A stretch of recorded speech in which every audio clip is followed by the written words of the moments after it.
Bonjour chers amis, je suis Gaïa Isaïe, le responsable de la maison d'édition Geekes, une maison d'édition d'une Afrique amoureuse de lecture.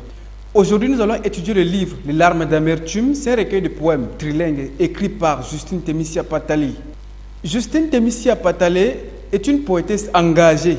Elle dévoile son dernier recueil de poèmes intitulé Lagrimas Amargas, ou bien Les larmes d'amertume, qui est une œuvre qui résonne comme un puissant cri de résistance et d'espoir pour les femmes.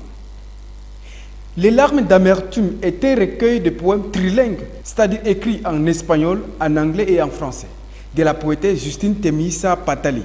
Elle est native de la région de l'extrême nord, publiée aux éditions Geekes en janvier 2025.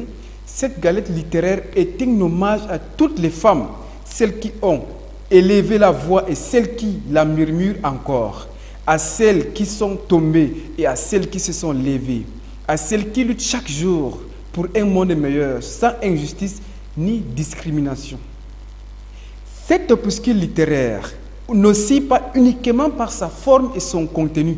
À travers ses vers poignants, Patali, c'est-à-dire l'auteur, donne une voix à celles qui ont été réduites en silence, tout en explorant des thèmes tels que la lutte, la résilience et la sororité. Chaque poème est une invitation à plonger dans les profondeurs des émotions féminines, tout en rappelant que la quête de liberté et d'égalité est un chemin collectif. Le recueil de poèmes Les larmes d'amertume de Justine Témissia Patali, qui a déjà été bien accueilli par les lecteurs de cette poétesse, suscite un grand intérêt pour les amoureux de la littérature. Cette œuvre nécessite une salutation, vu sa capacité à allier beauté poétique qui est littérature et également son engagement qui est social. Les larmes d'amertume n'est pas seulement un livre, mais un appel à l'action, un hommage à toutes les femmes qui, à travers les âges, ont bravé les tempêtes de l'injustice. Cette richesse tant poétique que littéraire poétise les thématiques depuis leur cime pour une lutte noble. La lutte contre l'injustice est traitée à travers des poèmes qui illustrent les abus et les droits bafoués. À la page 20, par exemple, nous allons lire ces poèmes. Nous allons déclamer cette poésie.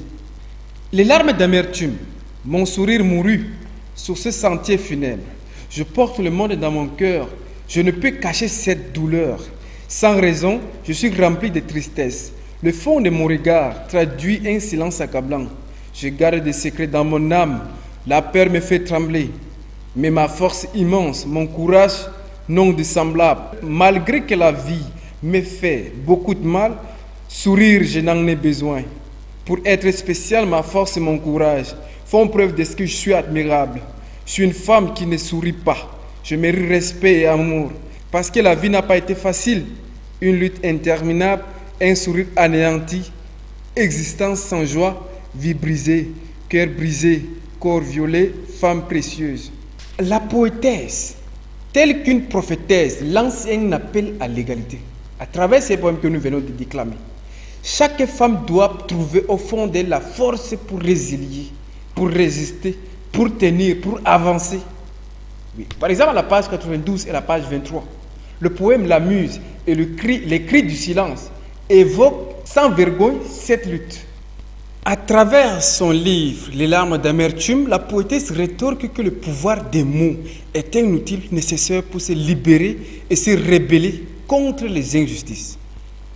Justine Témissia Patali est titulaire d'un doctorat PhD en littérature hispano-américaine de l'Université de Maroua et enseignante d'espagnol comme langue étrangère. Justine Témissia Patali est une jeune poète camerounaise dont les travaux de recherche portent essentiellement sur le féminisme, l'écoféminisme et l'écocritique. Ayant conféré à ses travaux une plus-value avec un long séjour de recherche à l'université d'Alcalá en espagnol, elle est aussi co-auteure de 2 anthologies. Son dernier titre, Les larmes d'amertume, est une orfèvre que toute personne devrait s'en procurer pour se nourrir l'esprit et l'âme, car les poèmes transpercent telle une lame.